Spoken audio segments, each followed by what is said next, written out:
Microphone check. Check 1, 2. Ladies and gentlemen, we are live. The Coffee and Biscotti Show. And I'm your host, Crew Mel Bellissimo. Today is Friday, February the 25th. And I have to do some changes over here, my friends. I have to do some changes. So bear with me as I go through this. I hope you guys are doing well wherever you are in the world. 12 o'clock EST, and I know that there is lots to talk about. I know that it's a bit of many people are thinking about the world today as Russia invades Ukraine. And again, I say this because we're going from one challenge of a pandemic to another, and it's just there's always something. And that's why I say to all of you that I don't know how to fix the problems of the world. What I know is I know that if I'm leading by example, then the hope is that some people who are ready to step out of their comfort zone and become the best versions of themselves, they'll follow. But my heart and my prayers goes out to the people of Ukraine as they go through something that I can't even possibly fathom. It's a difficult time on this great globe that floats around in the universe. But we have to be positive. There's something called the collective consciousness.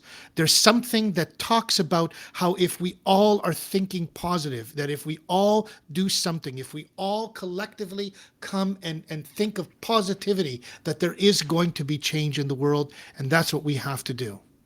I know that we can't ignore the fact that there's things going on in the world, but there has to be positivity. We have to see the light in everything that happens.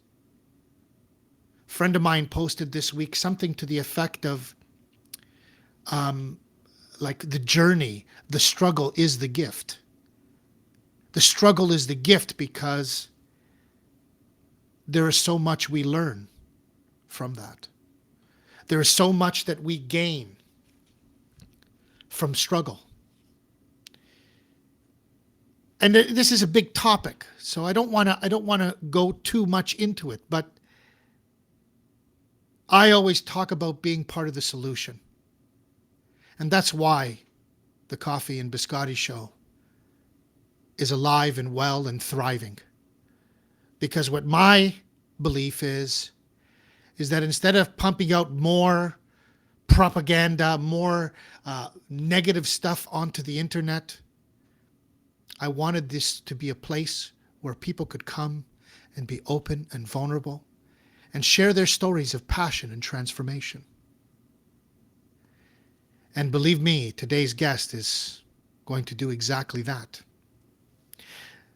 The Coffee and Biscotti Show is brought to you by Team Wolfpack, an online community of heart-centered business leaders who get together Tuesday, Thursdays, and Sundays to train in Muay Thai, who want to improve their life on all points of the triangle of body, mind, and spirit, and that are looking to be better versions of themselves so that they can be better fathers, better husbands, and become pillars of support for their family and their community. So a shout out to all the Wolfpack members. I really, really, really love what's happening with it. We've got a new member this week. And yesterday we had some dim sum with everybody, which was super great. And on top of it, our first training session at Gracie Baja East under Pat Levine. Super great to be live and in the gym again. Man, did it feel just on fire to get onto the mats. And of course, what do I do first? If you all know me, we're doing a little Muay Thai plum, a little Muay Thai clinch, baby. There's my passion.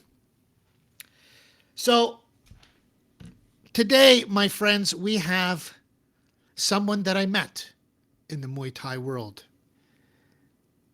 And I'll share this because the Muay Thai world is can be difficult. Can be difficult because there's lots of politics, there's lots of egos, but there are people, and I'll give you the example. How would you classify a guy like Nick Diaz and Nate Diaz, and how would you classify a guy like George St. Pierre? Some might say one is the fighter, and some might say the other is the martial artist. And what's nice about my journey is that I got to meet some really great martial artists. And they were the kind of people who were humble. And I said this last week about our guest, and I will say this week about our guest again. There's a wonderful expression that says, a lion doesn't need to talk about the fact that it's a lion. It already knows it's a lion. And I like that because my guest has certainly in the Muay Thai world, has competed, has fought, has stepped up those 4 little steps to get into the ring. But what makes him most remarkable, and sorry ladies, he's taken. I've got to tell you that. I'm sorry. He's married. He's a father of 3. But he's a remarkable man. And I put this in my post. You know, I said, when you take a look at this guy's life, you know what you say to yourself? You scratch your head and you go, geez, maybe I should be doing more. maybe there's more I should be doing, because this guy is just one of these incredible humans that somehow manages to put it all together. Father, husband, father of 3 girls, no less.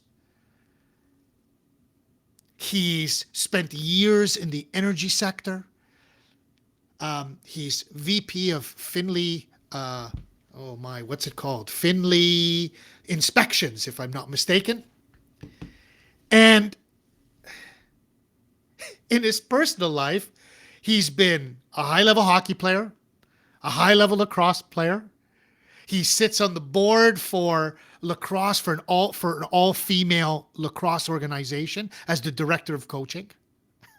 He is the president of the National Sporting Organization for Muay Thai. So let me just talk about that. I love talking about this because I sat on the board here for an organization that was called CAMTOW. And I was the vice president of competitions. So the way that this works, guys, and Robin will correct me if I'm wrong once he comes in. But because Canada has provinces, we have to have something called a PSO, and that's a provincial sporting organization. From there, you have something called the NSO, which is the National Sporting Organization, which follows the rules from an ISO, which is the International Sporting Organization. Now, from what I understand, this was years ago, so I don't know if it's changed, but in order for you to become an Olympic sport, you have to be part of, I guess at the time was called GAIF, which was, I think, in Monaco. And you have to be recognized by GAIF before you can go and submit a proposal to make your sport an Olympic sport. Now, Robin will help me with that, but I think that was sort of the understanding of it when I was involved. But this gentleman that I'm bringing on today is exactly that equation that I always talk about. When you look at him, you just see wisdom. And the equation is wisdom equals knowledge experienced. And this guy, when I first met him, it was like instant connection. This guy's a martial artist. This is a first-class guy. He is a first-class individual, and I'm honored to call him my friend. I was trying to think the other day about how many years I met him, and I've got to say it's close to 15 years ago. Gotta be, at least over 10. But I'm super honored to have him on the show. So without further ado, ladies and gentlemen, get off of your comfortable seat and put your hands together for my friend, the man, the myth, the legend, Robin Finley. That's amazing. That's amazing. Thank you so much, Mel. What a great introduction. Holy Thanks, smokes. buddy. I got goosebumps. I got goosebumps. I'm probably a little red. Like I talked about Love earlier, it. my forehead is now a 5 head. I'm not as young as I once was, but I yeah, love that. that's an amazing introduction. And you know your early talk about what's going on in the world too. I hear you what you're talking about there. It's a crazy place out there, and there's a lot of people that need our love and care these days. So good on you for making that part of your introduction there. That's a really first class thing to do. Thank you, Robin. I feel my heart feels for it when I heard yesterday about the Russians invading. I just there was this heaviness over my heart because the truth is, Robin, you know what I feel? We're supposed to be a civilized civilization, and there's nothing really civilized going on. Yeah, it's it's unbelievable, really, in these How days. much have we changed from the days of the caveman? Doesn't seem like a lot at times. Right? The only thing that's changed is the weapons. Yes, yeah, exactly. Right? Yeah, I mean, human spirit, human motivation, things that motivate humans, the human necessities, none of that's changed, really. And so that's why I'm honored to have you here because, you know, watching you as you posted about being here and just watching your community was just amazing, Robin. And I said this before the show. I just, it really is a testament to who you are, Robin. You're such a loved guy. It really is remarkable. You're so loved that I could see it with the posts that you put on. Your first video that you did, which we're going to talk about, that had something like 10,000 views on it. I think I joked with you and I said, man, I'm going to do a video from my car. Maybe I'll get 10,000 views. I don't know, but You should. You should. you really are a remarkable guy. I have such a great deal of respect for you, Robin. And what I'm most honored about is that you've taken the time out of your very busy schedule to come and hang out with us for 90 minutes. So thank you for this honor. Well, I so appreciate it, Mel. And these are the things that I love. Like this is, we'll get on to it through our conversation about coaching and working with people, but this is the connection that I really enjoy, right? Is this kind of one-on-one. I'm comfortable speaking in a group and things like that. I mean, I'm a professional salesperson by trade at one point in my career, so super comfortable there, but I love the connection of one-on-one, and that's really what floats my boat throughout the week. Like these coaching sessions that I do, working with people, this kind of thing, talking with you. I try and mix in also a pile of other just you make a connection, whether it's on LinkedIn or you through a friend at hockey or wherever it may be. I always try to be one of those guys who follows through and says, like people will say, oh, we should go for a coffee sometime. And then it never happens. I'm the guy who's like, we should go for a coffee sometime. And then I email you an hour later and say, when are we going for coffee? Like I like to make things happen. That's kind of Well how I do things. So. Well, and I want to get right into it because I'm sure there's going to be a lot to cover because man, you do so much.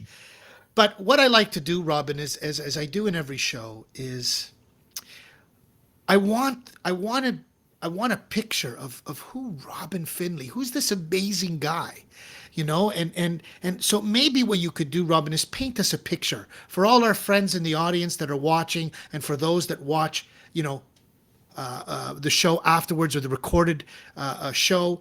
It's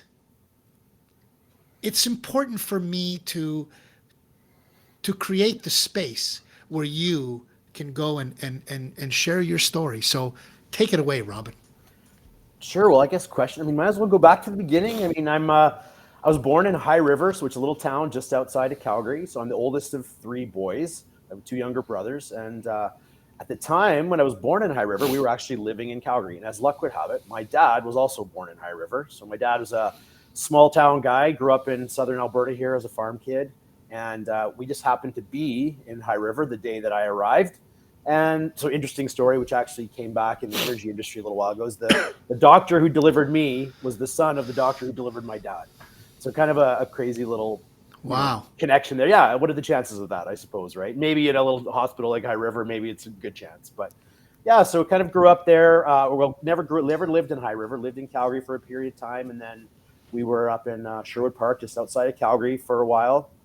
And eventually, when I think I was about 7, we moved down to Calgary. It's kind of been more or less in Calgary since then. A few little stints over the years. I lived in Red Deer, lived in Edmonton a few times, different things like that, kind of as you float around the province, but nothing adventurous like living in foreign countries or anything yet. Maybe yet, I say, you never know, right? Yeah. Oldest of 3 met when they were real young. My dad passed away here about 3 or 4 years ago. Dad was a very entrepreneurial guy, started his own company when he was 26. Finley Inspection Services you talked about earlier. So that's the family business in the energy industry. So I run that business since my dad passed. My mom has been very active in the company up until just recently. So company celebrated will be 51 years in business this next month in March. And I turned 51 a few months ago. So dad started the business just a few months before I was born. So, that kind of, Wow. like aggressive entrepreneurial spirit. And he had a great job at the time. He was working in the energy industry. And he left and went off on his own and started building his own company. So during that time, because he was building his own company and it was field-based type work, he was away a lot of the time. So as a kid, I remember my mom tying my skates a lot of the times. Dad always had a rule that he would never be gone for more than 2 weeks, which is still, when you're a little kid, 2 weeks is a long time. But he worked real hard at that. And then, he was probably a period of, I'm not sure, maybe 5, 6, 7 years that he kind of built up the business. And then eventually he started spending more time at home. And he moved the business from Sherwood Park to Calgary. And the thought was back then, that's, still all the head offices of the energy industry are here. So he packed up his family literally in a Winnebago and a motorhome and drove us all down here and bought a house in a new community here in Calgary, which is now a great area to live. But that's kind of how we got to the city here. So grew up going to school in Calgary, started off as, playing hockey when I was probably 7 or 8. And same thing with lacrosse. You're going to see sort of my athletic career as we talk. There's the illustrious parts and the not so illustrious parts, but kept me out of trouble. That's for sure. Yeah. But the hockey, to be honest, I was not much of a hockey player. Started out as a player, was pretty terrible actually for a long time. Not a great skater. I had a pretty good hands with the stick, but often the puck ended up over the glass all the time, which was pretty weird for a little kid to be doing that. But I had some sort of not good control with it. And then eventually I found playing goal. So one day I tried playing goal, probably around 10 or 11. And that was my niche. I found my spot. And, back in the old days, it was not unusual to put the kid who can't skate in net. The world's changed completely, but I wasn't scared of the puck. And this is back in the old days when there was many gaps in the pads, leather pads stuffed with deer hair that started out at 10 pounds at the start of the game and weighed 30 by the end of the game. So, oh my God, soaking up all the water in the snow. So that was that's how I filled my winters, playing hockey, and moved all the way up through my hockey career here in Calgary, played AA hockey, walked on as a walk-on tryout at the University of Calgary as a 17-year-old. So I went to university very young. I was quite young. As a walk-on, figured, might as well go try out for the best team I could. Went out there, and university hockey in Canada, at least at that time, is very full of a lot of players who played some real high-level hockey. It's kind of the hidden gem, I think, of hockey in Canada is the university hockey. Because a lot of guys would go off and play in the Western Hockey League or Ontario Hockey League, and then once their career was done there, or maybe they had a cup of coffee playing some pro somewhere, they'd come back and play university, get their education taken care of. So I went there really, I was the youngest guy in the team by probably 6 or 7 years at the time. I wasn't old enough to go for beer. It's definitely not old enough to go for beer when we traveled to BC and Manitoba. So it was different that way. But I was a great experience for me. So I like to say, I kept the bench warm there. I was a third string goalie, so I'm proud to say I spent some time, practiced hard with a lot of really good hockey players. Enjoyed my time there. Met some great guys I still play hockey with today. Some awesome people, and got a little bit of school paid for, and so that's always a good thing. I think you can get to that. There's lots of sort of unrealistic expectations out there in terms of people's hockey careers, and had some good advice from my dad actually. Way back when I was young, got cut from a team that maybe I shouldn't have been cut from, but like you said, like all sports, there's some politics involved, and missed out on a spot that I thought I deserved, and I was pretty upset, like blubbering, real upset. my dad said, listen, you and all your friends are going to make the same amount of money playing hockey, and that's F all. And so I know some guys who did make some money playing hockey, but and I'm not saying never give up on your dreams. Definitely give it a try, but be realistic. Get the best you can out of it. The best thing you can get out of it is some fitness, some activity, some. I got a little school paid for, so that was great. Yeah. And then during my off seasons, I would play lacrosse. So that was back in the day when you didn't play sports all year round. Got really lucky here in Calgary. A lot of people I know kind of my age or even younger say I didn't even know there was lacrosse in Calgary back in those days. And there was very little. And I played soccer for 1 year, and as luck would have it, a guy in the neighborhood ran. He was a guy from Vancouver, which of course BC and Vancouver are the hearts of lacrosse in Canada. Alberta's getting better, but he was a Vancouver guy, and he's like, you know what, I'm going to start a lacrosse team. Who wants to play lacrosse? So a bunch of us soccer kids all signed up, played lacrosse, and again, I was a little bit of a chubbier kid as when I was young, and still sometimes chubby, but so I started out as a goalie. Now, playing goal in hockey is a picnic compared to playing goal in lacrosse. Like, I just remember being tattooed and bruises, and in hockey, the puck comes from the ice all the time. In lacrosse, it comes from everywhere. So I played goal in lacrosse for probably 4 or 5 years, up until it started to conflict with hockey, where the guys were going, okay, you're a pretty good hockey goalie. You need to think about which one are you going to pick here. So then I started playing out as a player. So I've been involved in the sport of lacrosse now for 44 years. So yeah, from kind of like 10 or 11, probably 12 on a player in lacrosse, and love it. It's the great outlet for me. So stayed involved in that sport for many years. Then went to university here in Calgary.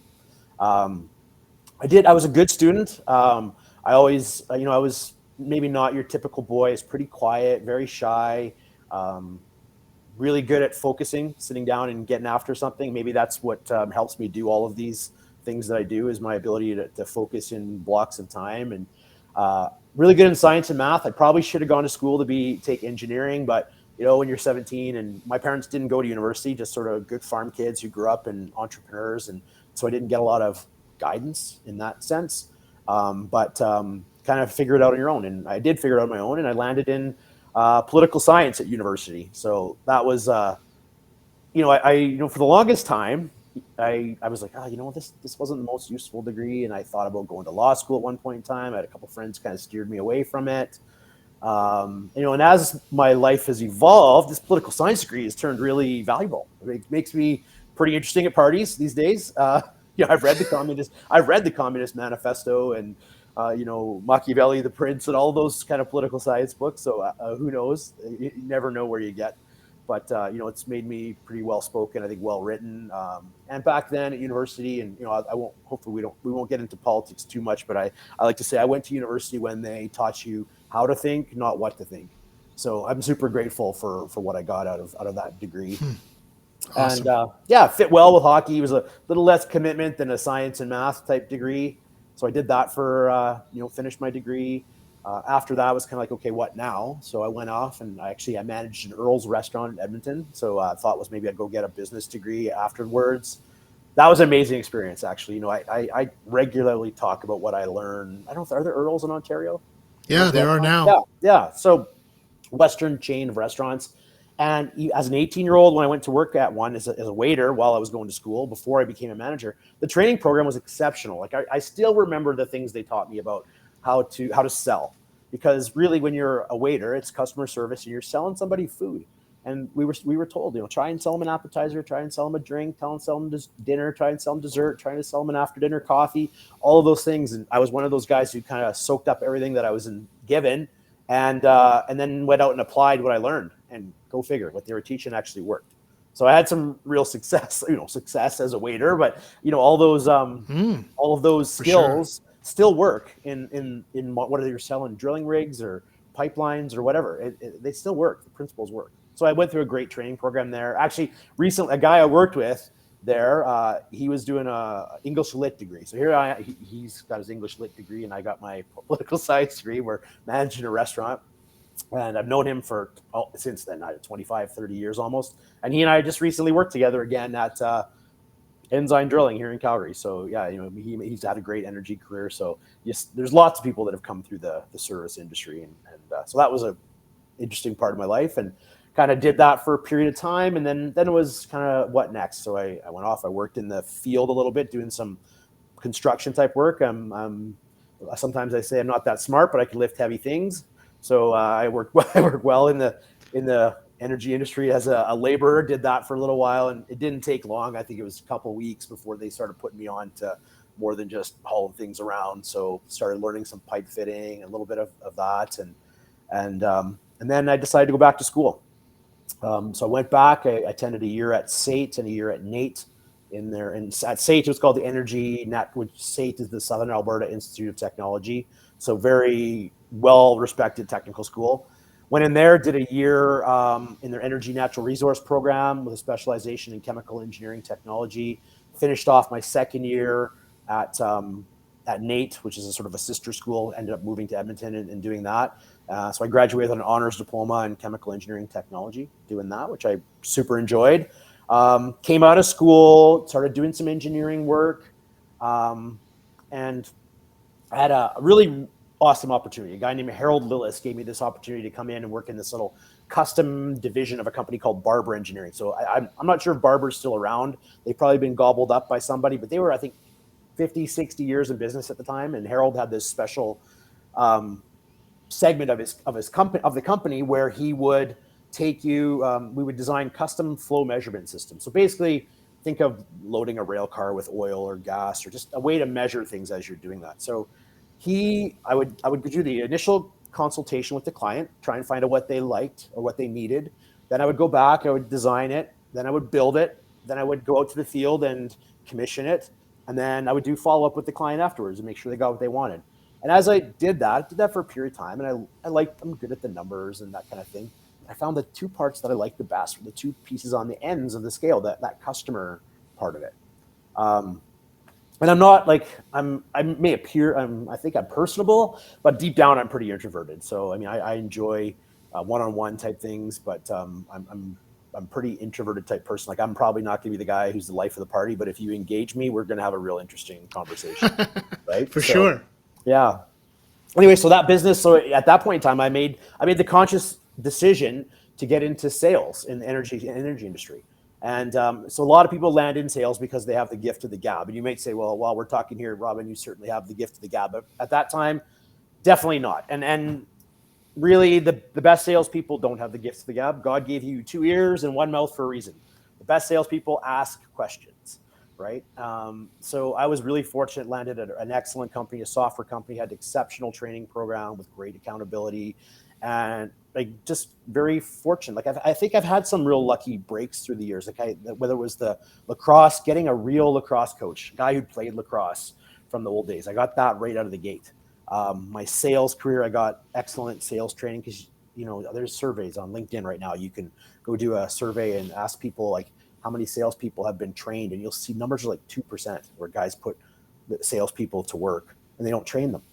It's mind-numbing to me. I mean, there's only 2 levers you can pull in business. There's revenue and expense, and the guys in charge of your revenue, bringing your revenue in, are the salespeople, and the people don't train them. So it's a little frightening. And there's all kinds of great training, but so I got really lucky, and that kind of just carried me through my career, through sales in the energy industry.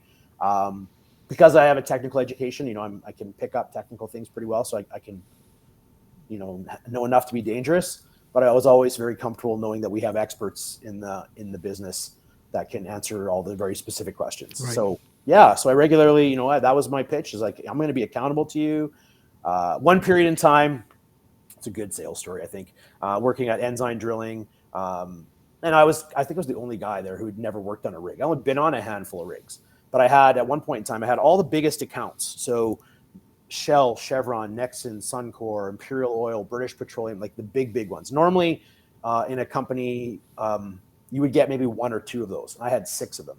And the reason being is they were the more corporate accounts, the more process-oriented accounts, and I was really good at that. That's why I wasn't necessarily the accounts where guys want to go to the hockey game or go have dinner and drinks, that kind of thing. That wasn't really my fit. I can certainly do that from time to time, but not my fit. But luckily, yeah, I landed with a lot of those accounts. And geez, I lost my train of thought a little bit there. What was I talking about? So yeah, those accounts taught me a lot about following sales process and moving through getting people the value of selling properly, I guess really was Yeah, what it yeah. was. But oh yeah, Which the is a, story. which is Robin, a serious skill. I mean, my God. I mean, if there's something that I would, that I want to share with my son as he grows up is learn how to sell something. Like learn how to be a good salesperson because it doesn't matter what field you're in.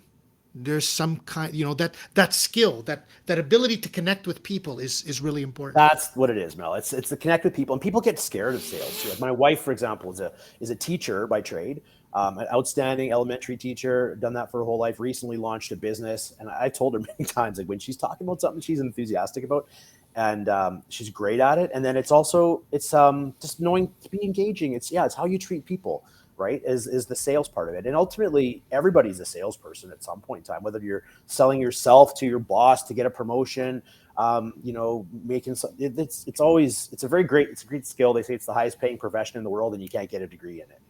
But there's outstanding training available, and everyone's seen kind of the memes or whatever around there where this is what my mom thinks I do when I'm a salesperson, and they think you're all corporate-y, and then this is what my friends think I do, and they just think you're all a big party guy because that's sort of the reputation you get. Of course, But in the sales world, there's your 90% of your salespeople, and then there's your people at the top. And this is the people that everybody thinks about. There's this 90%, right? Like you're old enough to remember the days when they used to put the top realtors in the newspaper every Saturday. You could see who sold top realtors. So if you look, there's some changes in there, but over the course of the year, it's the same 10% of the people that you see all the time. And those are the top performers. There's the other people who are the ones who, maybe they're, I'm not saying there's never a time for entertainment or things like that, but there's these, that's what everybody thinks about. And these are the people who actually sell. And the ones who actually sell are the ones who ask questions and listen. But back to that quick little sales story, I was going to say at Enzyme, I was one of the guys who didn't have a lot of rig experience. And we had a really tough client, very technical, high expectations, hard on sales guys. And everybody had a crack at this sales guy. And they're like, okay, well, finally, we're going to give Robin a try. And they kind of maybe were scared of giving it to me, not because I definitely understand technology and such, but I hadn't worked on a rig. So anyway, they sent me over and had an excellent introduction from a really good mentor of mine who I worked with. He had provided the introduction, and I don't know if he teed him up a little bit about what he was getting into, this customer or not. But I was really clear with the customer in my communication. I said, listen, I don't know where every bolt on the drilling rig is, but I know the guys who do know. And what I commit to you is if you give me a question, I'm not going to give you a BS salesman answer. I'm not going to oversell you and underdeliver. I'm going to tell you that I know it or I don't. And if I don't, I know where to get it. I'm going to get this answer for you by 2:00 today or whatever the time might be. And he was thrilled. He just said, you know what, that's the best news I've ever heard. He says, thanks for that. And thanks for being vulnerable, right? And I guess I never thought about it even until today when we just brought that up, because I've had many coaching conversations lately with coaching clients talking about being vulnerable and sort of modern leadership. And I guess I was vulnerable with this guy back then. I never even thought of it until we just started talking about it. Is that I let him know what I didn't know, right? And he was absolutely, he was respectful of that and appreciated it. And when I left Enzyme there for a period of time, when I left, that was the biggest contract we had, highest paying contract at the time. And we actually got him to pay for some upgrades to the rig because he wanted these upgrades, and we showed him the value. And anyway, so it was a real success story. And I've told that story lots of times in interviews or other places, but I think it goes a long way. And it kind of, it's interesting how a story from so far back, now I'm sort of piecing it together to my current times, right? Like that vulnerable piece, I think is an important part. So, yeah, and I think, Robin, that that's what we're all, if you talk about the greatest therapists or counselors or whatever it is, all they do, the gifts, one of the greatest gifts is in creating a space where someone can be open and vulnerable and feel safe and feel that they're not being judged. And in yes. doing so, you create something that allows them to really grow. And that's why I love this. And I said this to you and I don't know if I've ever said it live, but most people who come on the show leave the Coffee and Biscotti show going, saying that they've had some sort of cathartic experience with it. That they go, wow, first of all, no one's ever given me a platform where I can talk about myself for 90 minutes. And the second thing is that I can't believe that I've accomplished so much, and I never took any time to appreciate it Mm. and be grateful for everything that all the journeys and all the experiences. I mean, and here we are having a moment. Right. And I mean, and like you said, the journey, it's all about a journey. Like life's all about decisions and what decisions you make. And I don't ever feel like there's wrong decisions. It's just, you just chosen different paths. Like nobody really knows where you're going. You have places you hope to get to, like maybe I want to be a billionaire, or I want to be a hockey player, or I want to be a fighter, or whatever it is. You have your goals, but everybody has a different path to get there. So it's all about the decisions. And my wife before today's session just sent me something, said I never lose. I either win or I learn. And that's I didn't. She reminded me of that today, right? Of course, there's always little nerves getting into this kind of thing, and even talking about nerves, like I don't. There's so many places to go with this conversation. So, the work side of things there with the Ensign. Luckily I got some great options through my career. I had an outstanding mentor. I left the company for a while, short period of time. Guy there called me, guy that nobody wanted to work for. Nobody else wanted to work for. He was a hard ass. And he contacted me, old school guy, calls me and says, we got to get together. We got to go for a coffee. And he says, meet me in this back room at the Petroleum Club. So those of you who aren't from Calgary, so Petroleum Club is kind of just what you might think, the big dark wood, kind of really nice sort of, for many years, very men's kind of type place. Women have been welcome there for a long time. There's many great female members now. But, says, well, I got to meet you. And I can meet him in this back room. And he says, we're thinking about we'd like to bring you back to the company. He says, we think you're the one who got away. Because I'd left over sort of a position. I was very vocal over a position that I kind of got glossed over for. And I was not happy about it, and maybe stomped my feet like a baby a little bit and went out the door. And anyway, they brought me back like less than a year later, 2 levels higher than I left. And I got to work for this guy that everybody was scared of working for. But he turned out to be one of the best mentors in my life. So his name's Jack Houston. He's a retired guy now. We keep in contact. I email him at least once a year and keep him. He always asks. And this is a guy who's professional, like well-dressed, nice suit, always asked questions, right? And I learned so much from him about all the asking questions. Like that's the key to everything. And Nick, you talked about having good conversations and getting to talk about yourself. One of the sales training courses I did a long time ago was all about that. It was about questioning. And this guy who's running the course, he was so charismatic and told this great story about how, he went on his first date with his wife, and he said, she was like, the wife was very focused. She was looking for a husband, and she needed to check some boxes to make sure this guy filled the boxes. So she was firing questions at this guy the whole time. He goes, so all he was doing was talking about himself because she was firing questions at him. And he was like, that was the best date ever. It was so good. I never had such a great date. And then he said, at the end of the date, I realized I did not know one thing about her. Nothing. Because she had controlled the conversation very deliberately, Right. but not in a bad way. She had an objective. And anyway, so they've been married many, many years. I want to say probably 50 plus years by now. And he was like, that was this is a sales trainer. Like this ended up being his job and his lesson from, I don't know what his wife did. I mean, she was of a certain age. She was probably a homemaker at the time and maybe stayed that way, maybe got into some business later on. But it was a great story that he told. And I really took that one to heart. I took what this mentor provided me to heart about asking questions, listening. Even recently I've joined a little company, you can see it on my LinkedIn profile, a company called Higher Landing. So I do some volunteer work there. And their objective is they do career transitions for people. So energy industry has been tough for a while. Things are looking good these days, but lots of real bright people been out of work. And they talked about Higher Landing was helping people pivot their careers.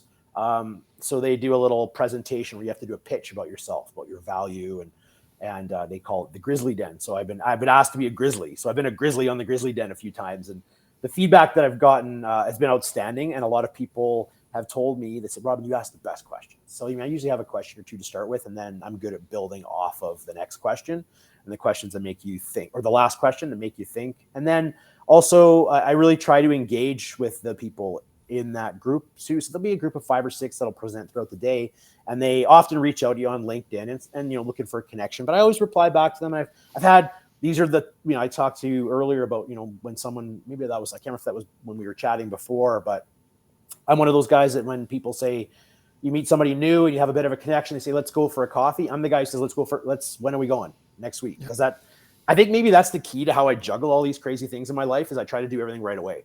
Sometimes they pile up a little bit, but I try to do it right away. Like if I say we're going to do that, we do it. We get it in the calendar as soon as we can. Because Right. if we push it off, it'll fade away, right? So Of yeah, course, absolutely. Well, and I love it. I love this because this is a real that story of your buddy there with his wife on the first date.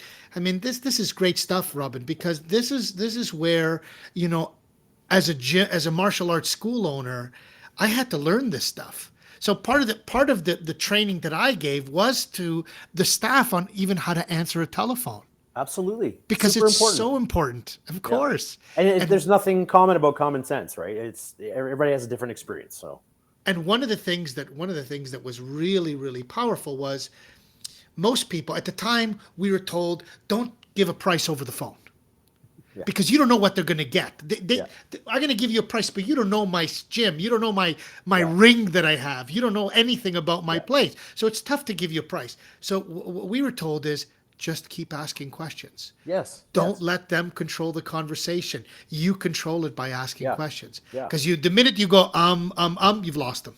Well, and when you realize that the person asking the question, like, you feel like you've controlled the conversation because you've spoken the whole time, but you haven't controlled it. Maybe you've dominated a little bit, but the person asking the questions is the one who's done it, right?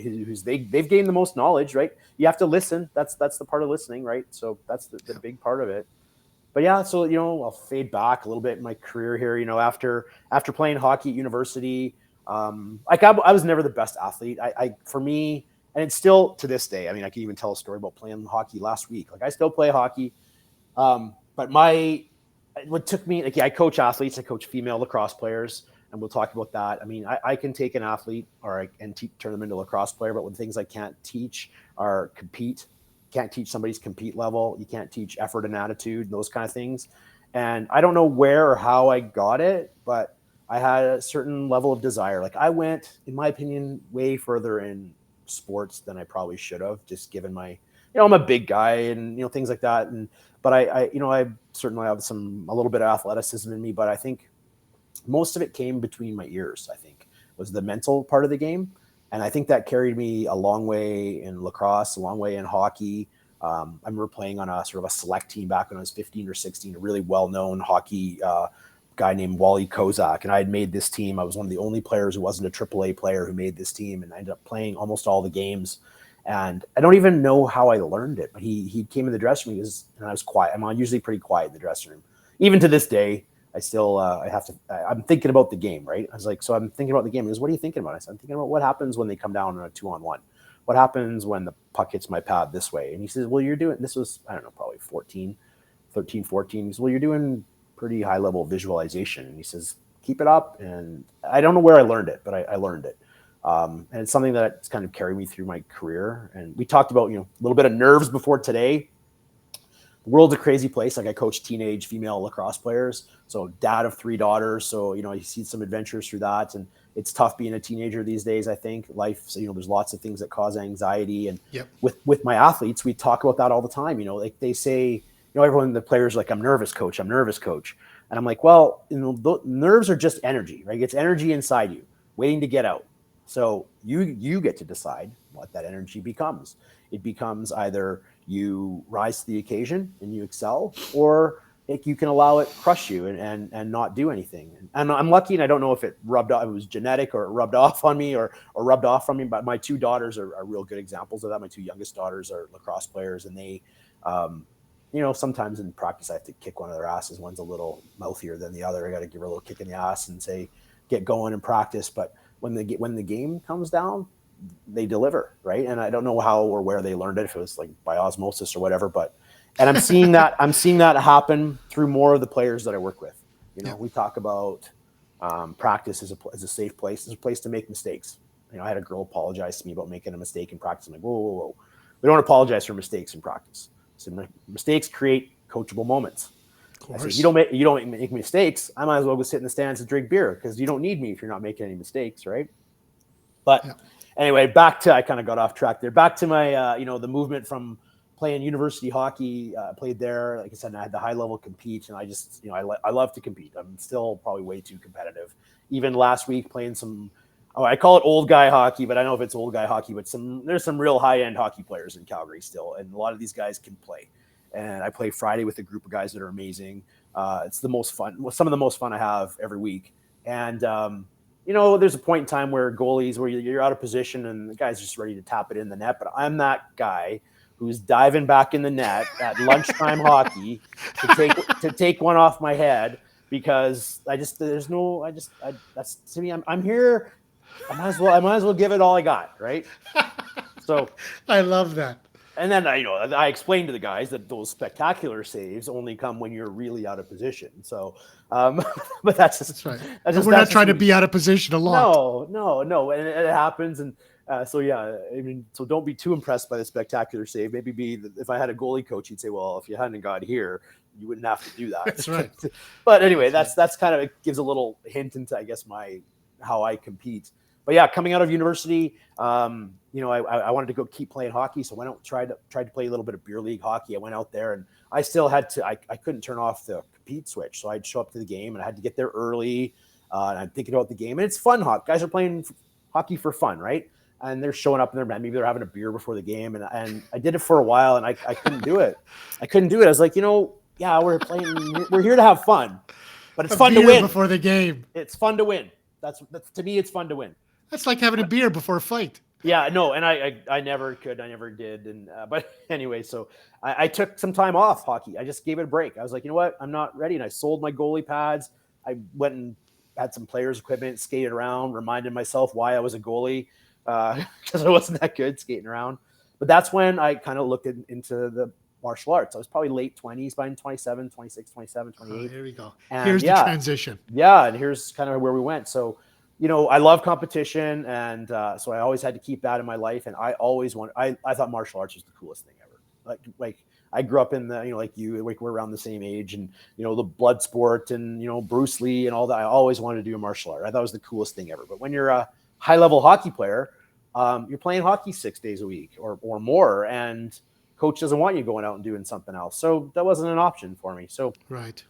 Late 20s, I decided I'm going to give martial arts a try. I literally went and toured every gym, as many gyms as I could in Calgary. I had no idea which art. I went to karate, I went to taekwondo, I went to aikido, I went to Brazilian jiu-jitsu, and eventually I landed at Mike Miles Muay Thai in Calgary, and I walked into their gym. And this was an old school gym. This is not a health club.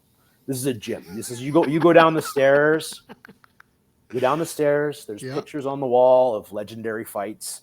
You come down the stairs and it smells like a gym, and you get down there and there's a real wooden floor for training on. And Mike Miles is a great guy. We're friends. We keep in contact. We have our ups and downs in our relationship from some time to time, but I call him a friend and a mentor for sure. And Mike is very focused always on his Muay Thai. And at one point in time, he had a business partner who was very focused on sales. And he was kind of like the guy that you talked about, like, let's get somebody into the gym, right? So I got in and I talked to him, and his name's Keith Crawford. And I keep in contact with Keith. Hey, I know Keith. Yeah, we all know Keith, right? And Keith is, former CFL player, like serial entrepreneur, been super successful. He has a great business going right now. I haven't gotten too much into the details of it, but I know it's a mental health focused business, and mental health is so important these days. So he and I are due to catch up and learn more about what he's doing, because he's out there making a difference in people's lives for sure. But so I came in and Keith put the sales pitch on me. Like, he got me reeled into Muay Thai, right? Right on, so, Keith. Yeah, and I was ready to be sold by somebody, right? And as we know, like you said, like, not all, there's martial artists and there's fighters, there's difference, and being a business owner or being a martial artist is not always the same as being a salesperson. You have to get those people in, and the ones that are able to do that get really successful. So he was great and got me to join. I started training for a very short period of training, like maybe a few months. And then somebody said, well, there's this light contact tournament coming up. You should go give that a try. I was like, well, I've been doing this for a little while. I'm a big dude, like I said, but I'm pretty coordinated, or I like to think so. And entered this light contact tournament. So there was a novice division and an advanced division. Now, I was definitely a novice, but they said, well, go ahead and enter both divisions anyway. So I entered it in full contact, which is kicks above the waist only. I entered it in kickboxing rules, which was punching and kicks everywhere. And then I entered Muay Thai rules. So I entered 6 different divisions. So full contact was not for me. The kicks above the waist. So anyway, I came home from that tournament. So I entered 6 divisions. I came home with 6 trophies. So I came home with 5 first place and 2 second place. And like I said, light contact. And, I'd had a whole life of playing hockey, getting trophies this big. And all my kickboxing trophies were this big. It was unbelievable. They were I felt like a rock star. Anyway, I walked out there. And, so I did really well. It was super fun. Big. And, I'd given up my hockey for that time. And this filled my cup when it came to the competition. Like, this is different. My question, Robin, though, is this. Were you fitter doing Muay Thai? Oh, yes. Good point. Oh, my goodness. I remember first time trying kickboxing coming in. Like, I'd been a high-level athlete. Now, back in the old days, hockey was different then. Training camp was it's not like the guys now. The guys now are amazing athletes. They're fit all year round. That was not what happened back in my day. I would play lacrosse in the summer, which would keep a certain level of fitness. And then, late August, September, that was conditioning camp time of year. That's when you get in shape at conditioning camp or at camp, you don't come in shape. So yeah, when I first tried kickboxing or Muay Thai at the time, I thought I was in shape and I was like, oh my God, there was a whole different level. And that at that point too, I probably wasn't in the best shape because I was only a few months in. I hadn't done any real serious training at that point, like just kind of recreational training. But yeah, that was, they were 1 minute rounds or something like that. You do a couple 1 minute rounds of light contact. And I'd been in plenty of lacrosse fights over my life. Like I was a pretty good lacrosse player for a long time. As I aged out in my career, the Muay Thai and the lacrosse kind of aligned with each other.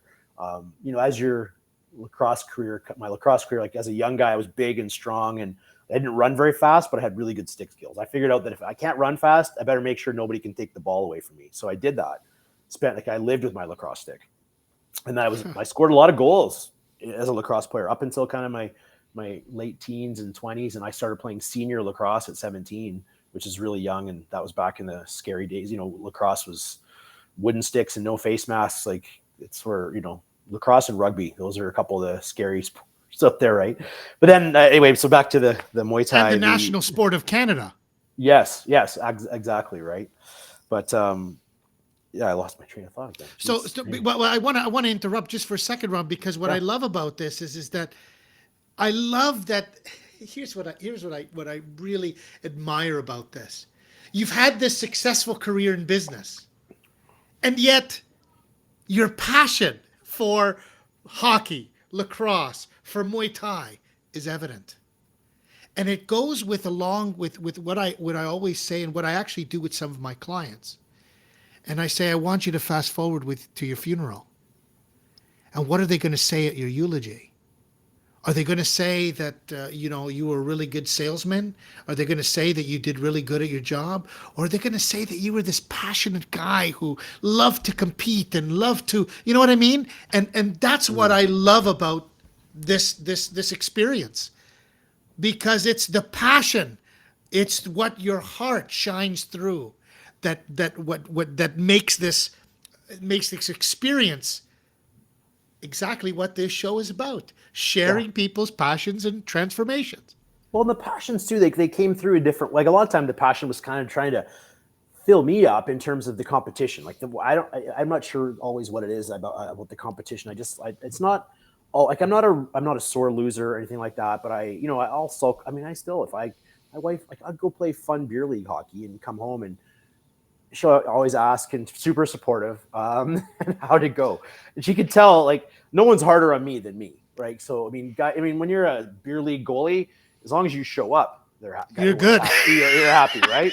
So but I show up and I try, right? But I'm no one's harder on me than me. So I'm still that way. I'm 51. I've been stopping pucks for 40 years and I still that way. But even back to the Muay Thai story, I'd done that tournament. The one time I did this tournament and Mike Miles was at the tournament. Mike's pretty quiet, shy guy.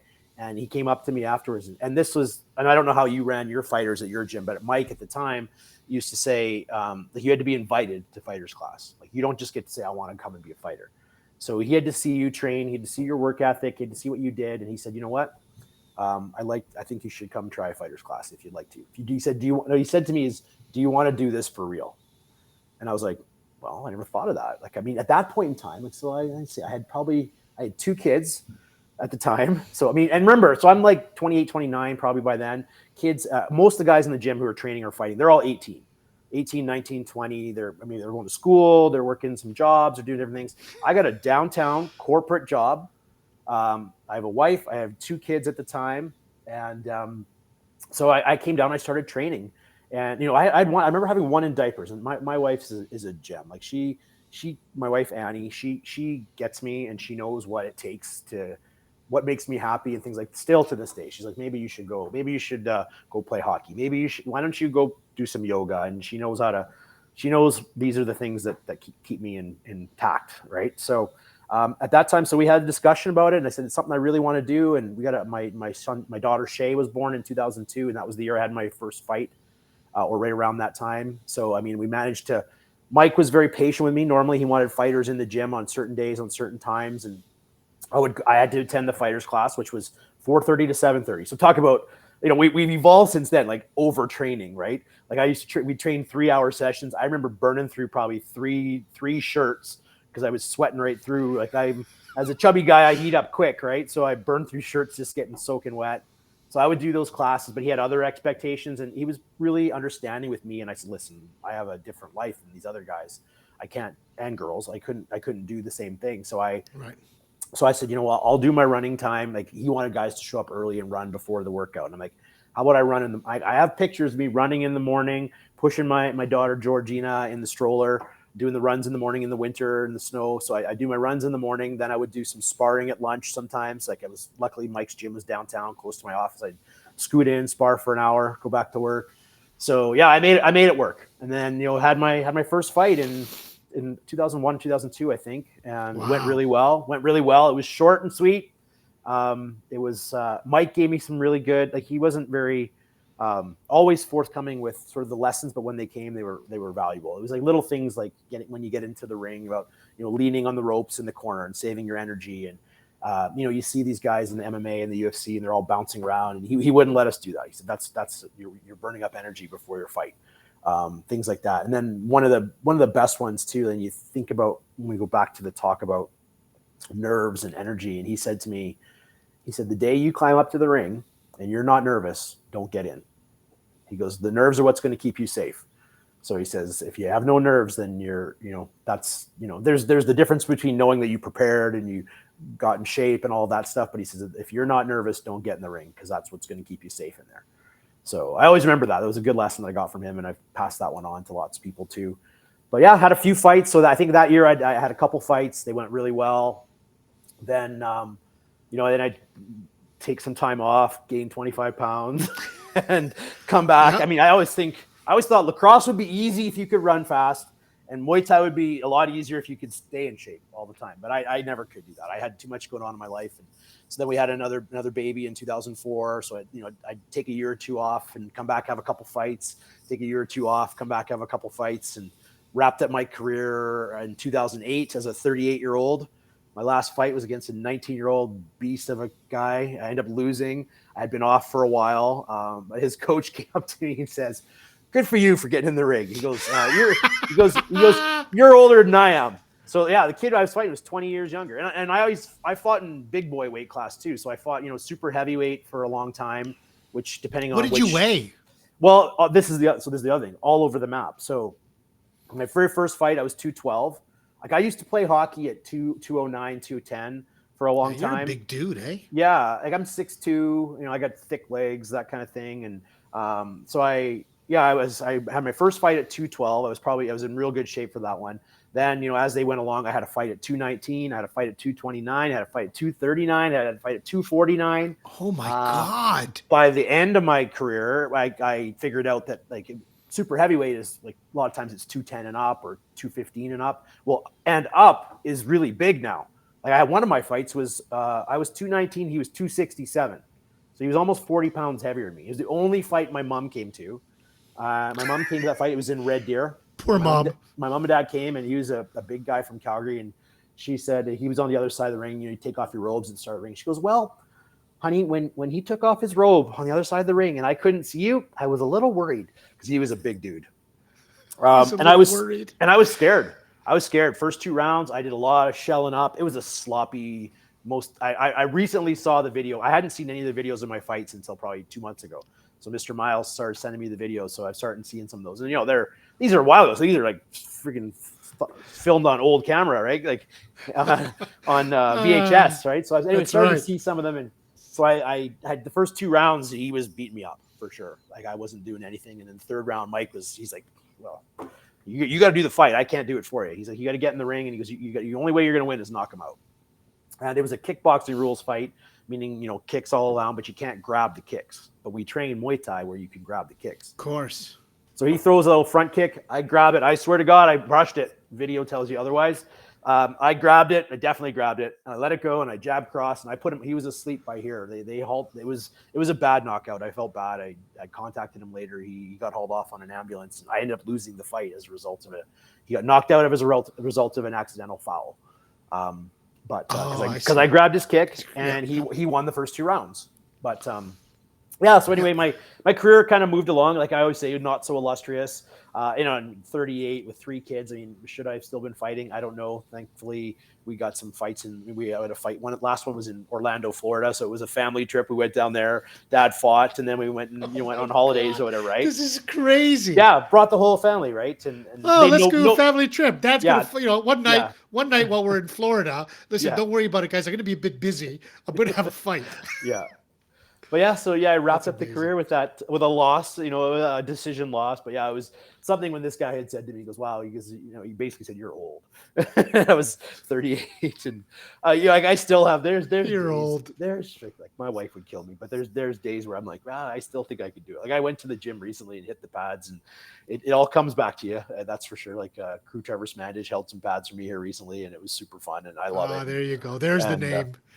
There's a name. That was I mean, Trevor was a Canadian legend in Muay Thai. Absolutely. He did very well for himself. Runs a fantastic gym, but even so throughout that process, all this getting involved in the gym. I used to love going to the fights, and they put fights on in Calgary here all the time. Mike Miles used to put on great events, and then there was one event that I believe it was a fundraiser for the tsunami that happened in Thailand. And I don't want to say this, maybe that 2003 or something like that. And the fight card was getting ready to go on. And, we talk about politics and stuff. There's politics involved. And the city of Calgary made threats and shut down this fight card. I was mad. So I got involved, and I started asking the fighters and, asking people, why did this happen? And, they kind of explained to me, and I have a political science degree. I happen to be good at policy and things like that. I have some business experience, all these things. So I kind of got involved just on the local level initially with the Amateur Sports Association for Muay Thai, just in Calgary, for kickboxing and Muay Thai, and just trying to make sure we could keep fights happening in Calgary. So, I got involved, and it was some martial artists with egos had found their way onto the commission here in Calgary and tried to prevent some events. And, we managed to get the events back on track. I became part of a committee that helped write the new Calgary Combative Sports Commission bylaw at the time. So I helped with that. And then it kind of just expanded into this is when I met you. This kind of expanded into Muay Thai nationally across the country. It's like we were trying to get the sport more organized, right? In Calgary, there's Alberta, there's a certain amount, much more in Ontario. And I was like, we need bodies, we need numbers, we need coaches, we need kids who are playing, kids who are competing, we need the parents, we need people to get involved. And that's when I said, well, let's we kind of the little national organization, due to some connections, was kind of being run through Alberta. And I said, well, I decided to make a trip to Ontario, and that's, and let's engage the biggest community of Muay Thai athletes and coaches and gyms, et cetera, in this process. So that's when I came out, and I remember meeting you. I can't remember if you picked me up at the airport or not. It might've been you picked me, but I remember you taking me for an amazing Italian meal. And I remember also, I can't remember the name of the restaurant. I just remember you telling me, because this is how you are, like you're without any debate. This is the truth. Robin, this is the best Italian restaurant. I think that's probably how you told me, and you 1,000,000% delivered. And I do not discriminate against any kind of food, so I know a little bit about eating. And it was amazing. It was a great experience. It was that very classic Italian family experience. And then I remember from the first time I met you, and that was kind of the start of it. you weighed a man's heart through his stomach, right? So you were smart that way. And yeah, like we've been friends ever since. It's got to be 15 years, and Yeah, that man, was it's the got to be start. 15 years. Yeah, yeah. Josh is a dear friend of mine, Robin, who helps me on the show, moderating the show. So Josh, there you go, buddy. See, even back then, I was taking people for some good Italian food. Recently, Robin, we in November of last year, we had the pleasure of bringing up a guy by the name of Chris Barnett, who's a TikTok sensation, really great actor from New York City, and through the help of one of my guests from a few weeks ago, Vinny Capacetti, we ended up in an Italian place, and I said, okay, listen, Josh, you can organize anything else you want, but when it comes to the meal, you leave it to me, okay? Exactly, exactly. I love it, Robin. What's great about this is that, we met then, and what's interesting to note is that it was a real. I'm not a political guy, so it was really difficult for me because here we are, and from what I understand, that what happened was that the PSO here, the people involved, thought that the Canadian Amateur Muay Thai Association of Ontario, CAMTA, was actually the NSO. Yes, yeah. There was, yeah, as you said, I won't start using names and naming things, but That's some that's right. things were not done the right way. And anyway, we came in and we did it the right way. And the association's now called Muay Thai Canada.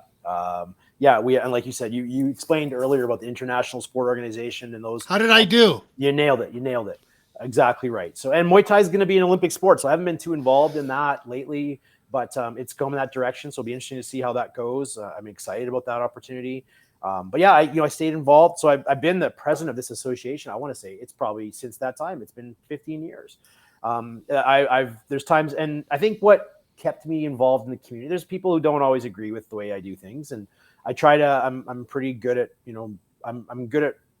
I don't want to say at politics, but I don't try not to rub people the wrong way, but I also try to be pretty direct about how things need to be from my perspective. And I've tried on a number of times to resign my position. I think it's time for someone else to move into that. And everyone's told me, no, you can't resign because, well, you don't own a gym, you don't train fighters, so you don't have Yes. any. No You're kind of bias. you're neutral. You're neutral, right? In Neutral. that Yeah, of sense, I'm not course. making any Of money from it. course. Yeah, no bias, right? So I stayed. In the last few years, like we had a couple of Muay Thai Canada held a big, amazing national tournaments. I luckily had a young guy, Michael Reed. I don't mind dropping that name. Michael Reed did a ton of work bringing our association to the next level. And it Is he ran. from Ontario, He's from Robin? Ontario, yeah, from Yes, I know Ontario. Michael Reed. Yeah, connections to Crew Jen and Yeah, Jennifer Suchart, and yeah, Lampthier and yeah, yeah. Suchart, of course. Yeah. So he took us up a level. We ran some amazing events, and I kind of feel like he said to me one day, he goes, "Well, you're the queen of Muay Thai." I'm like, "Well, what do you mean?" He goes, "Well, because you come and you wave to everybody, you give a nice little speech I and love it. everything." But I love it. it's such an amazing experience. Like every time I come to those things, because I see so many people come up and it's like I met some of the nicest people. Like I know tons of some of my best friends are lacrosse players. Some of my best friends are hockey players, guys that I grew up with. And then the sport of Muay Thai, like everyone thinks, you jump in the ring and you beat the stuffing out of each other. But these are the guys that are the nicest, some of the nicest people I've met ever. Like just, there is, and I know you've done some MMA coaching, and I know that it would be different coming to your gym, but in the modern world, and I get that it's for TV and things like that now, but I had a conversation with somebody once, like these MMA guys are training, jiu-jitsu and wrestling and boxing and Muay Thai and all these different things. But the one lesson they're missing is that as a martial artist is honor and respect. Of course. And honor and respect that comes from your coach. So we were always taught that. I know you always taught that, and many Yes. others. Many others. Muay Thai is very heavy on the honor and respect. Still, that lesson still exists. Yep. So I think that's really important, and I'm glad that it's there. And and I came into martial arts way different than a lot of people too. Like I kind of chose it. It was to fill my compete thing, and then getting involved more later on was just because I wanted the fight cards to still happen, and then I wanted to just kind of help these fighters get more organized. So you talked about passion. And a lot of all these like hockey, lacrosse, and all these things, these passions all start as a player, as somebody who wanted to be a fighter, who wanted to be a lacrosse player, wanted to be a hockey player, wanted to be involved. And then it all evolved into how can I give back to this sport that gave to me? And I didn't join this, like I joined the sports kind of like for, maybe it was almost selfish reasons. It was for me. But I got so much out of all the sports. And then in their own time, I've come back to the sports in giving back to them. Now, hockey has been less that way. I asked my 3 daughters if anybody wanted to play hockey, and nobody wanted to play hockey. And I never really pushed it that way. So they've done lots of other things that keep them busy. My 2 youngest ones are lacrosse players. So yeah, I've got a 17 and a 20-year-old daughter that are both been playing lacrosse for 15 years, which is a long time. So that kind of got me involved. When they started playing, it was natural for me to take over coaching that. And then as the coaching grew, like lacrosse is a short season. There's not a lot of time to learn. So I started on their 2 teams. I said, well, let's get some gym time through the winter. Once a week, we're going to get out and get all the girls on our 2 teams. We're going to come out and we're going to start throwing the ball around and just do a little extra lacrosse. And that grew to all of the teams in our little community, in our Southwest community at the time, that all the girls teams wanted to come in. So I went from having, 10 or 25 girls to now 30 or 40 girls wanting to come and play lacrosse. And I do this through the winters. This is a private camp that I run, which is a development camp that I just keep sticks in their hands for fun and development. And then over the years in 2019, in lacrosse in Calgary, we're girls lacrosse. We had the city divided into 4 quadrants, and everybody had teams, and the girls it was put into parity teams. And you found that some quadrants of the city had more girls than others, and where I was, we were growing a pretty strong lacrosse program, not just through me, but through other coaches as well. And you've got my daughters who are older, and girls will try a new sport at any stage. So you'll get girls who are 14 or 15 who want to go try lacrosse. Right. But boys don't do that as often. So now you've got the 16-year-old who's played for a dozen years playing with the 15-year-old who's brand new. So as a coach, you try to manage that as best you can. But eventually what we did is we formed a girls only lacrosse association. So we take all the girls from the whole city, and we don't call it A and B or anything. We call it competitive and development. Those are the 2 streams we run. So I was involved sort of in all the forming meetings of that. I'd been asked about, do you want to be the president of that? And I said, yeah, I can do that. But I like to say, like, the stuff that I love the most was the coaching. Right. So the woman, Kelly Ford, is a friend of mine. She's the president. She said, I need you to be the director of coaching. So I took on the director of coaching role. That was a number of years ago, 2019. So I coached the coaches. And lacrosse is one of those sports in Alberta, especially, where there's not a ton of technical. There is more than there was before.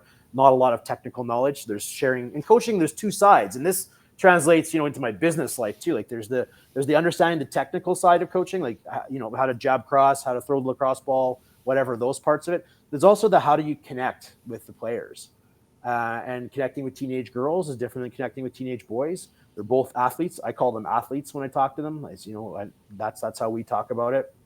But anyway, as a dad of 3 daughters, I feel like I'm pretty good at it. Now, my daughters will tell you that I don't always hit the nail on the head when it comes to connecting with them. But of course, I am who I am. So, but for the most part, it's pretty good. So that's a huge thing, and that's a major passion of mine. I spend a lot of time doing that, coaching, and I coach this camp that runs through the winter. And then I coach the coaches, and then I also I usually coach at least 1 team. It's often, there's been a couple of years where it's been 2 or 3 teams. And a couple of years I coached the provincial team, took a junior or a girls team to the national championships a few times, which is pretty awesome. And some of the connections I've made, like a lot of these girls are in university now, or they're asking me for, can you write me a letter of reference for my NCAA Division I application?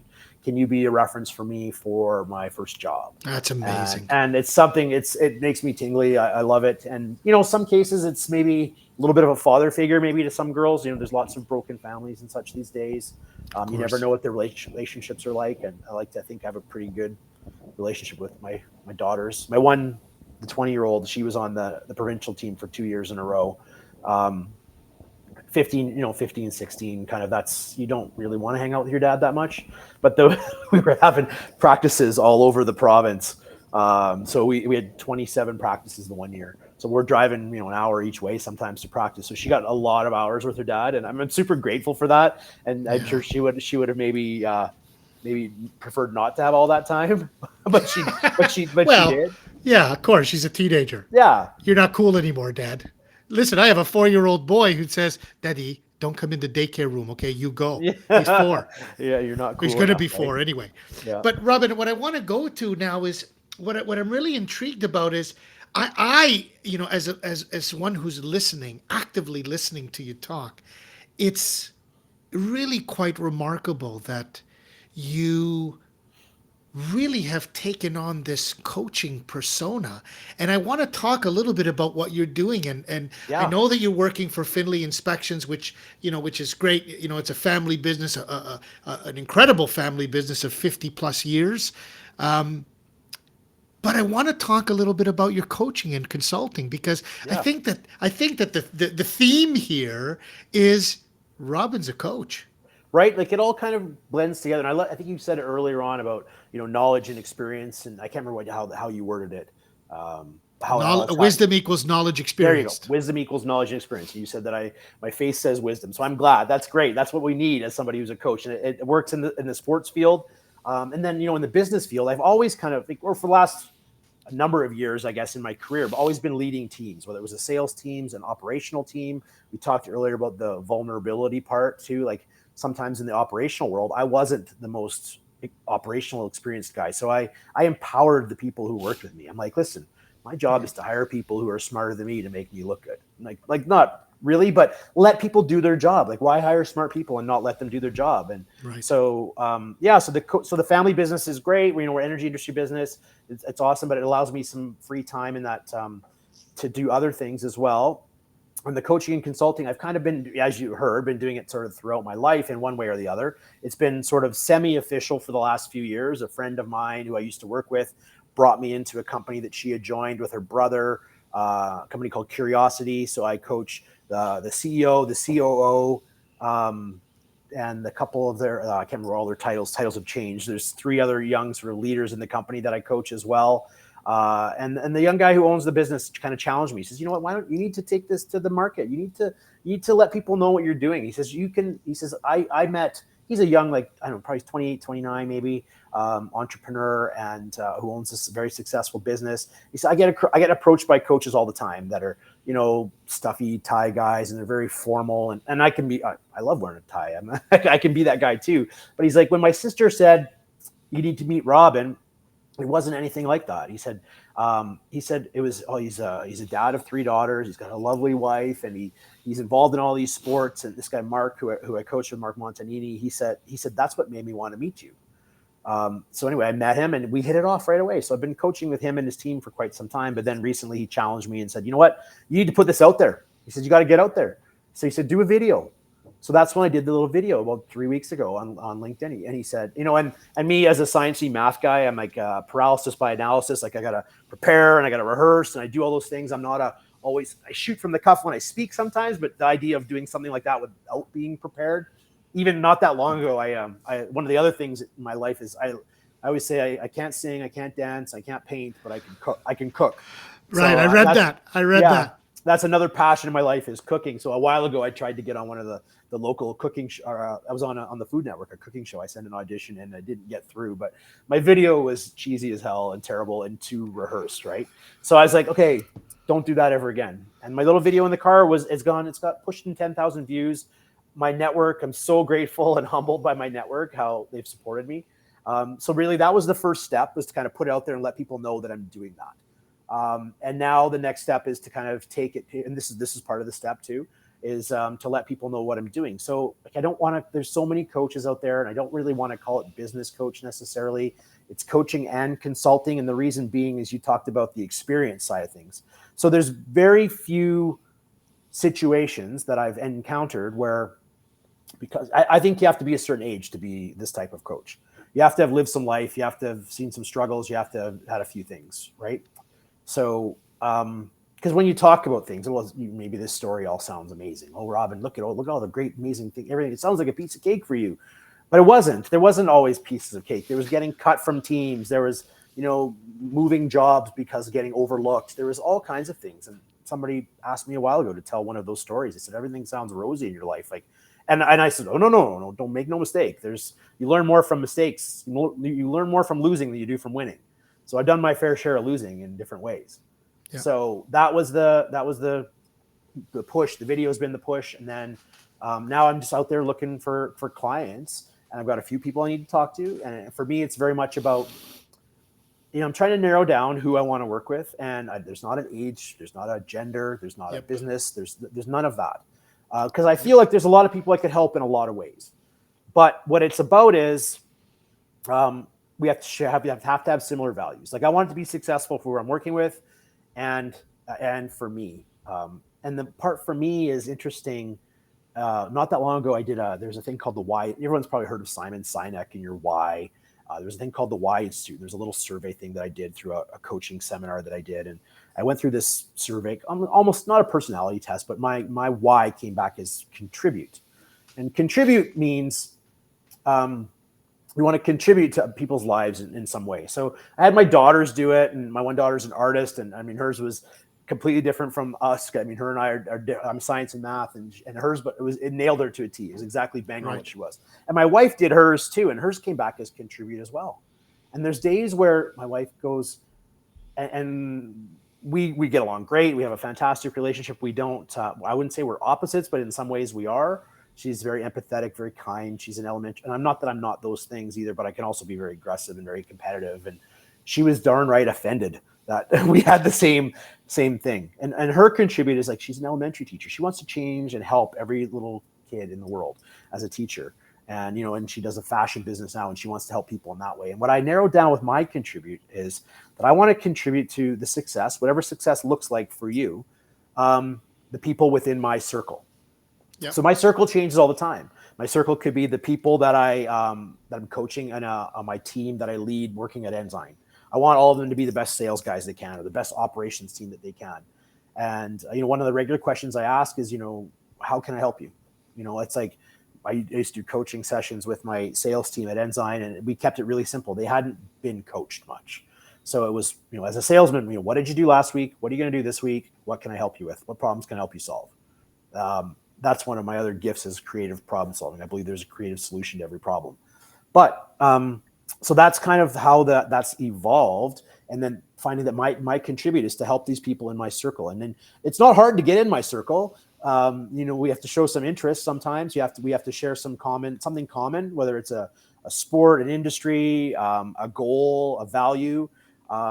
So that's kind of what's running this. And I found that as I do the coaching part of my week, this is the best part of my week. My wife can tell when I've been coaching with somebody, when I've been talking to somebody. I mean, there could be difficult conversations, could be difficult problems to solve, but that's what really lights me up. And helping other people be successful. And then successful is this word. What does that mean? Does that mean make $1 million? Does that mean a girl learns a new lacrosse skill? What does it mean, right? And everyone's version of success is individual to them. But I enjoy that. That's what I get out of it. And then so far, the people that I've worked with are getting things out of it too. They're seeing a change in their life, in their business, and how their practices in a new skill. So far the business coaching is focused around a lot around managing people. And, like in martial arts, there's lots of ego. In business, there's lots of ego, right? We talked about being vulnerable earlier on. I listened to an audiobook a little while ago called Getting Naked. And it was all about a friend of mine a coach had referred it to me. And it was all about being vulnerable. And it was talking about this one company having great success over another company because they were vulnerable with what they knew and what they didn't know and how they were going to solve the problem. Like, you can admit you have a problem that you don't know the answer to, but that's how you team up and find the solution. So that's very much my approach. And like, I've had that happen in a coaching session too. There are times, like, I don't know everything. There's times when someone says, maybe I get stumped for the problem. And the thing is, even back in the day when I said, I know the guy who knows where every bolt on the rig is, in most cases, if I can't solve the problem, I know somebody who can. I'm 1 to 2 phone calls away. And because I'm that follow through guy, we're like, hey, if we say we're going to have a coffee, we're going to have a coffee. I do the follow through. So I think that's one thing, is like, people find me, you can count on me. Like, if I say I'm going to do it, I do it. Yeah. I try to do it as quick as I can. In most cases, that's what happens, but that's me. That's who I am. That's what I deliver. Yeah. That's amazing. Yeah. And I think you're going to have such success with this, Robin. I mean, you're a true coach, and that's kind of what I feel. I Right. feel the same. I feel exactly the same that you do. I've been a coach for 25 years, and I love doing it. I'm involved now with 6 people that are doing my vision board mastermind. So Mhm. every week we meet for 90 minutes to 2 hours, sometimes even 2.5 hours. And Robin, it's been 6 weeks, and every week somebody in this class just either A, touches my heart or blows my mind about the change and about the development, or about, some evolutionary thing that happened to them. We had one woman the other day said, I was doing the career piece of my slice. I call it a pizza pie. I'm Italian. It's got to be a pizza Yeah, of pie, course. right? It's got to be a pizza pie. So I take this pizza pie, I cut it into 8 slices, and we talk about naming each of those pieces, the 8 most important compartments or areas of your life.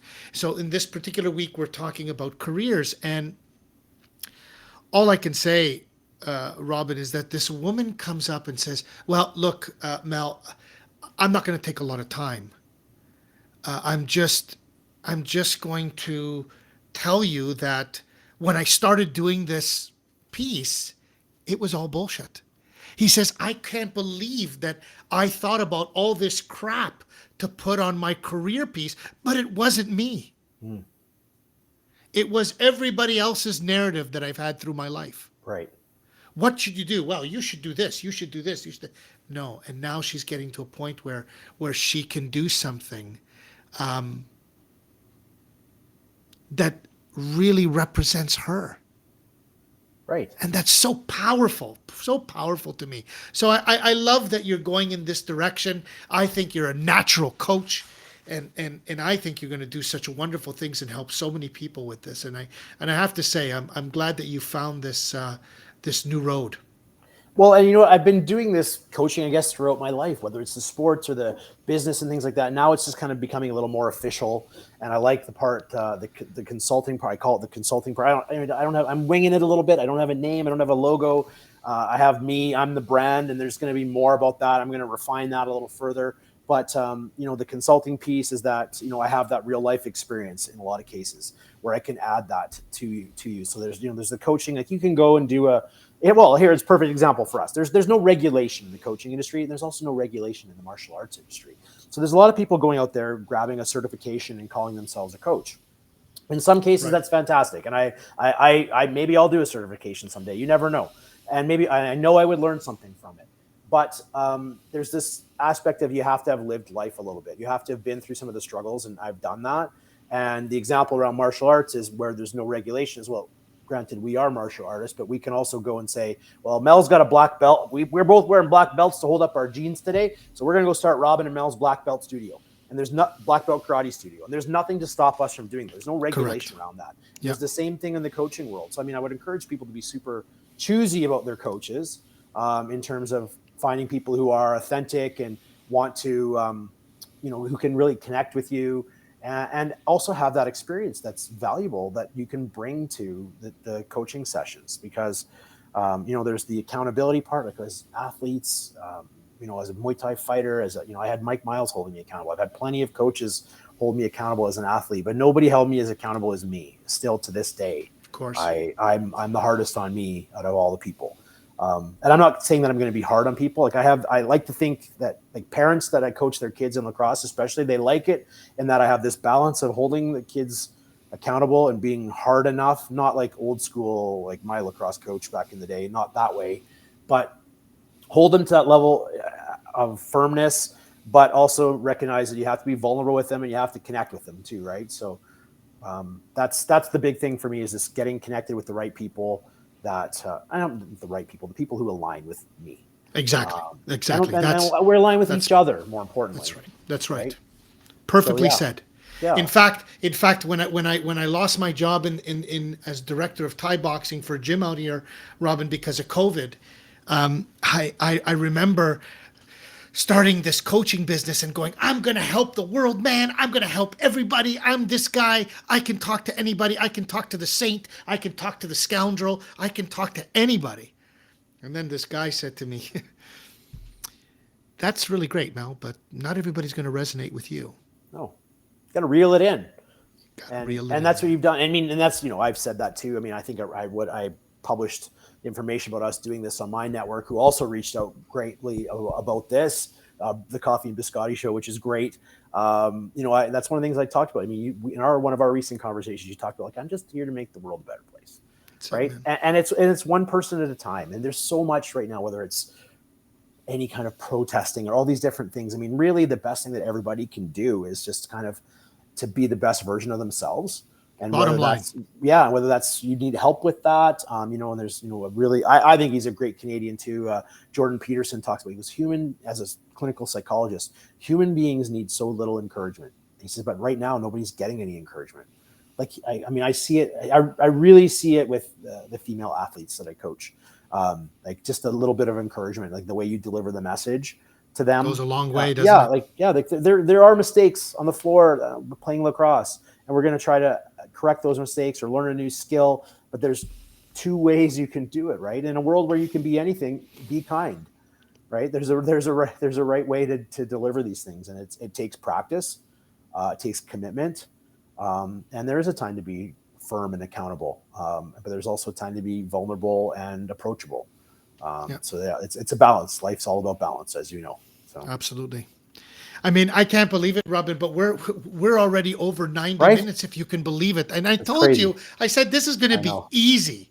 This is going to be so easy because there's so much to talk about. But one of the things that I'm that I ask some people, Robin, when they're on the show is to give some thought to, what are the three things you've accomplished so much. You again, I think my comment about on my social media post about how, man, you take a look at a guy like Robin Finley and you say, geez, should I be doing more? is so accurate. But I want to conclude with this. I want to conclude with this question. If you had to tell me the three most things that you're proud of, what would you say? First one's my family. Absolutely. We made decisions in our life with our family, whether, it's working scenarios and things like that. So, how that, I'm very proud of my family. So I'm proud of being how I've contributed. I think I'm a hands-on dad. I'm proud to be a girl dad. I've got some athletes and such in my family. I got my daughter who's a great artist as well. But I learned how to braid hair, and I did all those things, right? So I'm really proud of my family. I think I'm proud of my community spirit. Like, I think people have talked to me about you seem to be willing to build community, whether that's sports, hockey community, lacrosse community, the Muay Thai community. There's getting to be a business community that I'm associating with as well. So I think that's another thing that I'm very proud about, I think is a good accomplishment for me. The third one, I think personal development. Like, I love to learn, and if I've stopped learning, I've stopped growing. So I'm continually adding things, and sometimes I feel like I always like to be taking steps forward, but sometimes I struggle with the fact that sometimes you take a step back too, and that changes where your next forward step is. Yep. But I'm aware of that. I think I've become much more aware of that, and then I've also become, you and I talked about, what's within your control. Like, sometimes I'm not a controlling person at all. I think I like to let things kind of unfold, but sometimes I want outcomes to be a certain way. And if the outcome isn't the way I want, I get disappointed. That's called attachment for sure. Right. So I've really, as I've aged, I've really lessened that. I kind of let things unfold a little more in that sense. I can just see how they unfold and be more calm about it. So that's super I great. don't know if I think I answered your question. Absolutely. Sort of, kind of. Yeah, I mean, again, Robin, I'm just super grateful that you took some time out of your busy schedule to be here with us, because we touched on so many things today, and what a remarkable story. And I love, we had a guy named Billy Rogers that when he sent his bio, Robin, he said, I'm a self-proclaimed average Joe. And your energy says that. He says, I'm just a regular guy. But man, for a regular guy, holy shit, you do a lot of stuff, man. And Yeah. that's what I love. That's what I love. And I am a regular guy. I just I have passion for things that I get involved in, and I don't do anything half-assed. Like playing hockey at lunch next Friday, I'll be the guy diving, putting my head in front of the puck, trying to keep it out of the net. Because if I'm in, I'm all in, right? And that's just right. how I That's do. how you roll, baby. Yeah, like I'm not reckless, but I'm passionate and enthusiastic. That's for sure. And That's I awesome. do like to think I have a certain level of energy that I bring to everything that I do, and I think that's important. And I hope that that's going to attract like-minded people to me. Well, and I think if it's any indication, Robin, that again, your network certainly cares for you and loves you and really respects you. And we met 15 years ago, and here we are 15 years later, still having a wonderful chat as if nothing, we didn't miss it, we didn't skip a That's beat. that's the thing, and I have so many friends like that too, where I haven't spoken to them in a long time, and you and I connected here again recently. After we've texted and emailed a little bit, and Yeah, but having a chat, like I always feel like we can chat for a long time, and I have a lot of friends like that, and I'm super grateful for that. yeah. This connection is important, and this was the whole thing with the network too. Like one of the things is I never really seek sort of not admiration, but recognition. Like I'm always kind of I'm the guy who kind of stays in the back about what's achieved. So it's been nice to have my network that reaching out and the comments that I've got and the interest that I've received. It's kind of because everybody goes through ups and downs in their life and how they feel, and it's been very uplifting to. Not that I'm in any sort of down thing at all these days, but it's been very uplifting to see the light that people see me in. So Absolutely. And we can certainly see it. We certainly saw it here today. good. I'm super grateful. Thank you so much for spending time with us today.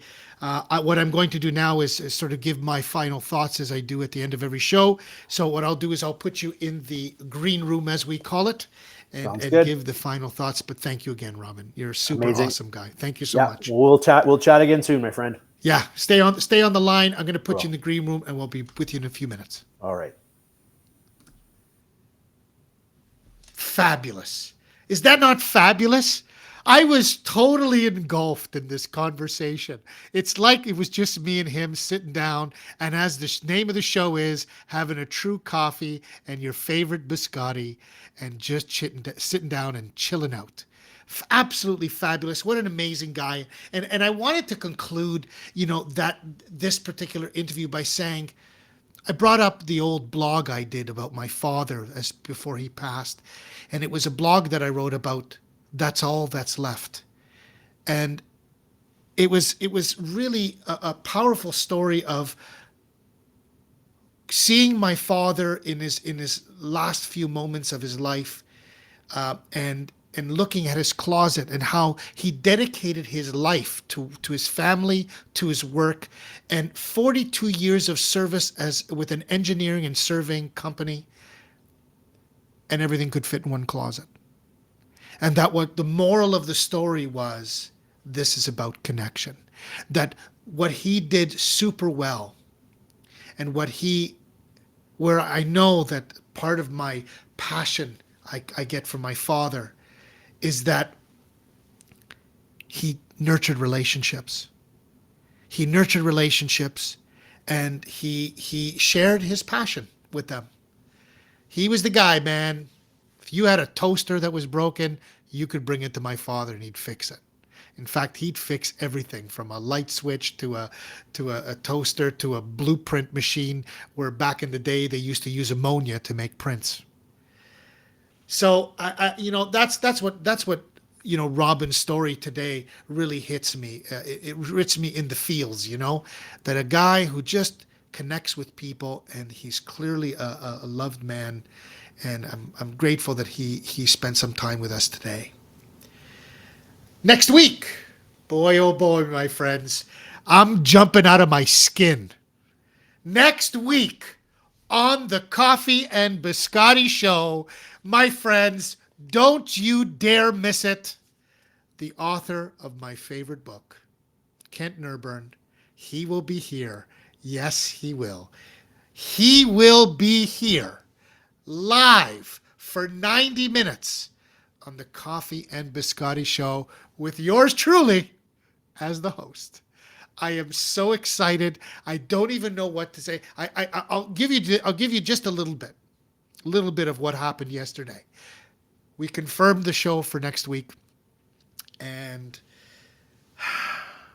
I had to apologize and say, listen, Mr. Nurburn, I just want to apologize for my energy, because if I'm a bit giddy, it's because I'm a huge fan, and I don't want to come across as a fanboy, but I have uttered the words that you have written in this tiny little book to hundreds of people, because you have created and have the ability to put together words in such a way that are so profound. And I'm just so honored that he has decided to be here on the Coffee and Biscotti show, and I'm over the moon about it. So please, ladies and gentlemen, be here next week as we get to spend time with award-winning author Kent Nurburn. Thank you to Sandra Mio for always being here. Evil Ginger, nice to have you here. Edwin, much love to you, brother. And of course, my man, Poutine Nation, Josh Leslie in the house. Thank you as always, Josh.